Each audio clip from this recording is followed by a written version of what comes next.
Okay, I love your great. lipstick, by the way. Thank you very much. I feel like we're matching right now. I feel like We we could are be in a kind of, band. yeah. We You're coming to Toronto Comic Con. You're going to be doing a conversation with Mara Wilson. So, what can the fans expect from that?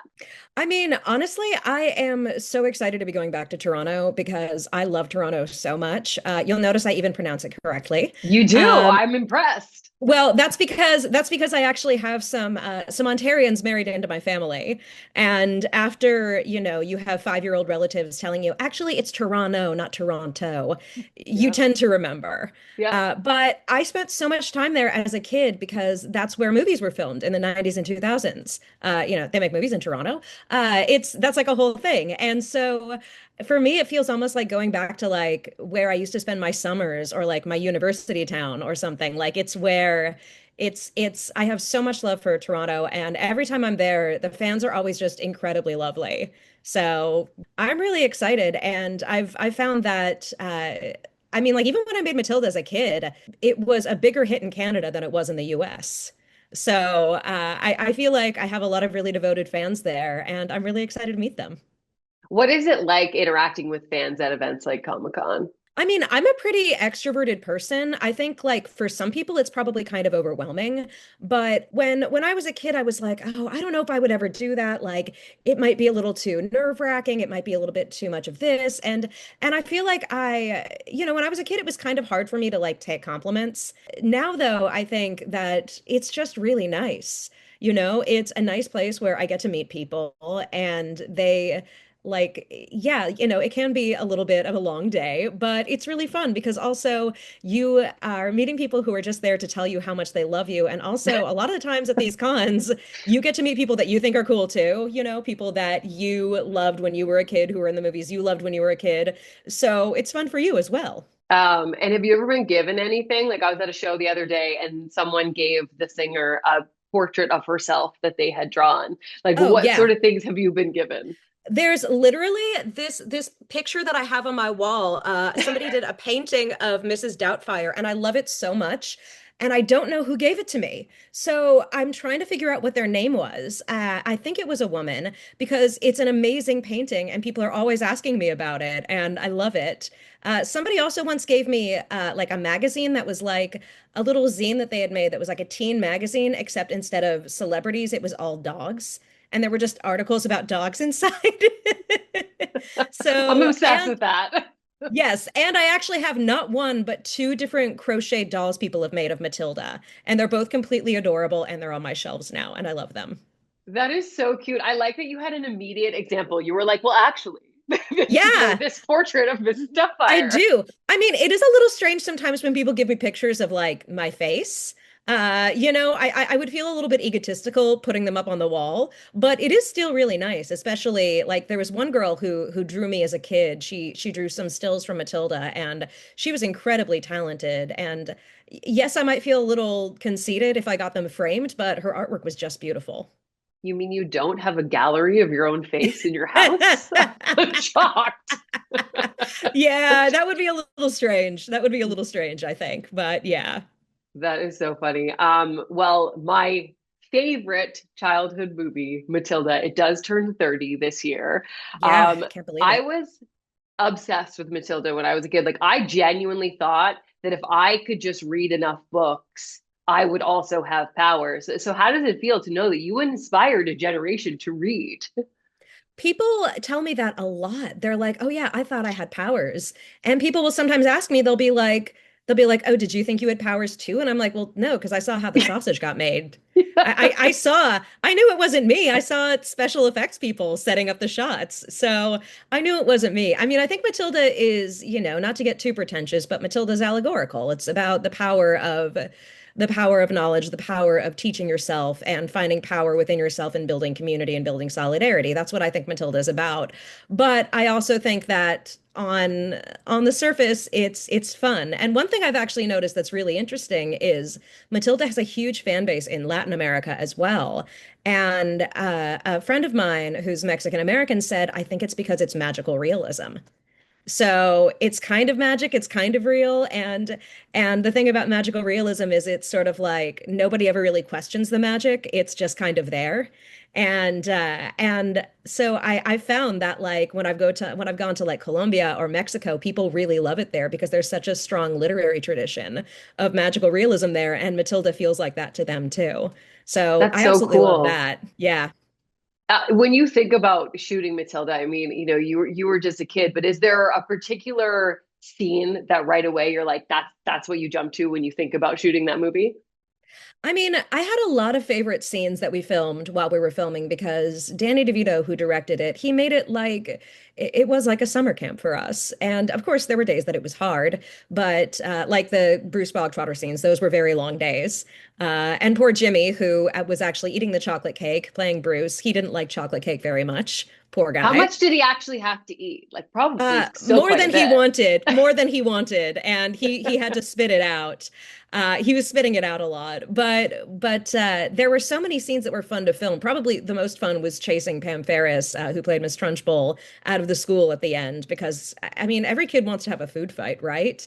And also the scenes at the end when we were filming the montage with Miss Honey, the Miss Honey days, and Embeth, who played Miss Honey, and I, we got to have a picnic and we got to go rollerblading and we got to feed each other chocolates, which was really nice, except the time that she and I were feeding each other because Danny was shouting out suggestions, and I bit into one and it was filled with cherry juice and it exploded all over my wardrobe. Oh And no.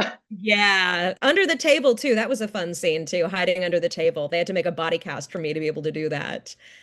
So why So did I have they a have lot to of make really a body fun cast for that?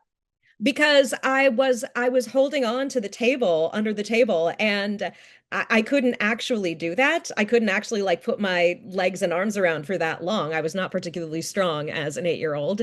I'm still not You now. weren't? Yeah, and so they had to make a body cast and rig it up. And so somewhere I have a photo of me, standing upright under a table and them hooking up wires through the back. So it looks like I'm holding on to it. That is crazy. What an experience. Yeah. Um, and then, you were in so many other iconic movies as well, including Mrs. Doubtfire. And the joke that I keep seeing about Mrs. Doubtfire now is that when you watch it when you're a kid, you're like, oh, come on, mom, like you need to be more fun. And then when you watch it as an adult, you're like, he let a pony into the house. Yeah, So, it's I think it's another movie that, you can't really take too literally. And here comes my cat. I think it's hello. another movie that you can't really take quite literally. You kind of have to just take it for like the fun movie that it is because if you think too much about it, And I also feel like the thing is, I feel like we would all have been. And I do think a lot of times adults watch it and they are more on Sally Field's side. I do think that probably everybody would have been if it hadn't been Robin. I think that Robin was just such a lovable presence and so funny that, he made you able to root for this guy who's kind of ridiculous and kind of absurd. Although I do love that he finds the best version of himself by becoming a woman and getting in touch with his more feminine side and connecting these different parts of himself. That is such a great point that it is true. You're rooting for him because it's him, and you're just like, come on. He just Exactly. loves them so much. Exactly. I think it would have been hard for anybody else to do that, to really capture that. I mean, I know there's a musical of it, but I've heard that a lot of times for the musical, they'll get like a really great comic performer and a really great like physical comedian. And I feel like you need that because you need to be on their side. Okay, so you haven't seen the musical. Not yet, but I think I'm actually going to. I actually got asked if I wanted to see a touring company of it in a couple months, so I might actually go see that. I have Okay, seen you Matilda should. the musical, but it's very different. Their musical is very different than Matilda the movie. What did you Whereas think of Mrs. Matilda the Doubtfire, musical? I mean, I thought it was great, and I've met a couple of actors who were in it, and they were wonderful. But their version is like a completely reimagined version of Matilda. It's like different Wizard of Oz movies, same Yeah, source material, but different movies about the Wizard of Oz. That's kind of what the Matilda musical is like. But I mean I'm excited to see it. I'm flattered that they made a movie about it or a Um, musical about it rather. and okay, what are you watching right now? I heard that Oh you're a my big gosh. heated rivalry fan. I am. Oh my gosh. It's funny because my publicist is too. And so we were joking when she was like, "Oh, they want you to do some press in Canada." I was like, "Do you think they're going to ask me about heated rivalry?" Because and I'm like, "You guys must be so tired of talking about it, but it is a huge thing here in the US too. It is, and I'm actually really glad because I filmed so many movies in Canada, and I feel like I am like part Canadian at this point, and I feel like there's so much good Canadian TV and film out there that we in the US just don't get. Or we do, but it doesn't get the audience that it deserves. So I'm really glad that a show took off. And, but I have a soft spot for romance. Like I do a lot of audiobook narration these days. And I didn't know how much I liked romance until I started narrating romance audiobooks. And so when people were like, oh, there's a new romance TV show and it's an enemies to lovers, rivals to lovers kind of thing, I was like, okay. Also, I love that Jacob Cherney was a child actor who now makes movies. Every time a child actor does something that I like as an adult, I'm like, go team. Love that. So, so yeah, I'm obsessed, and so is my publicist, and so are my friends, and yeah, and I hope that this leads to, more shows with queer characters, and I hope that this leads to more good Canadian TV and film coming our way, and people in the US being a little bit more open-minded about that and not having us need to be the center of attention all the time because it's so good. Well, to answer your, are we tired of talking about it? Literally an hour before this interview, I was interviewing Absolute Treat, which is a band that has a song in the show. I basically Oh, exclusively really? make heated rivalry content right now. So when they wrote me and were like, if you want to ask her about heated rivalry, she's a fan. I was like, I'm ready, absolutely. Oh yeah, I was like, I've amazing. rewatched it. I've rewatched it a bunch of times. It's a strangely it's become a comfort show, I think, for a lot of people. And I think it's because it starts out and you're just like, oh, this is fun and sexy, and then by the end you're like crying and you're like, love is real and it's the only real thing. So yeah. And the performances are also great. And there's actresses like Francois, who I've seen in The Borgias and Schitt's Creek, finally getting his due after so long. I mean, like, I'm like too old to find the lead characters attractive because like I could have babysat them. But like Francois is a handsome man. He is my age, so I'm able to be like, okay, that is a handsome man, you know? That is such a great point. Yeah, yeah. People will be like, oh my God, aren't they so hot? And I'm like, I've babysat kids their Yeah. age, you know? Yes, they're gorgeous objectively, but they're babies. That is so funny. So what do we think? Mara Wilson for season two of Heated Rivalry? I mean, I think they're going to keep it Canadian. I think they're going to keep it Canadian. But if they ever need, I do a lot of voiceover. If they ever somehow need, an American voiceover actor in there, if he wants to do that, go ahead. But yeah, I have a feeling that they're probably going to keep it to Canadian talent. So, Well, I Connor think Story's not Brendan. Canadian. That's true, but he but No. he can do things that he can do crazy accents and stuff that I can't do. You So, don't speak Russian? no, I don't. Well, actually, spasiba, spasiba. I was Okay. doing it on Duolingo a couple years ago. I did actually try to teach myself Russian a couple years ago when I was bored. But so I know a couple of words. I can say stuff like "Gidya loshed," which means "where is the horse?" "Gidya koshka," "where is the cat?" So, a couple of phrases That that was will get me great. absolutely nowhere. Thank you. Well, if they need someone to ask that question in the show, now we know Exactly, future exactly. options. Yeah.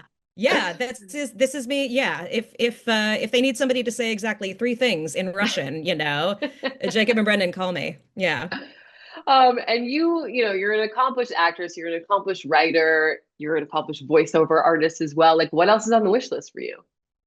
I really miss doing theater. I did theater in New York when I lived there, and a couple of years ago I moved back to LA, and I've been doing more theater in LA, and I just absolutely love that. I love doing theater in LA, and I love doing theater period. So and I feel like for me, I grew up on film sets like eavesdropping on adult conversations. So I think that I I'm just so used to writing dialogue, and that's really in a way, I think that's where my strengths are, especially since I also grew up reading scripts. So I want to write more plays. That's something that I'm doing now. I'm working on doing that. And I definitely would love to do more voiceover for animation. And I love doing audiobooks. I absolutely love it. And that is something that I'm so happy to do. But yeah, I would love to do more voiceover for animation, video games, things like that. That would be really fun. And and theater, theater really means a lot to me. sometimes people ask me, would you ever go back to film? But I feel like I don't think I really have like the patience, the temperament, the look to be like an A-list star, even if I were like talented and, ambitious enough to be it. I don't really think that that suits me. I think that I'm kind of better on the CD list. Being like a cult favorite, I think is more my thing. Like being known by the bisexual librarians of the world, those are my fans, those are my people. So I would love to do more stuff like that, and just like some sort of independent lower things maybe every now and then.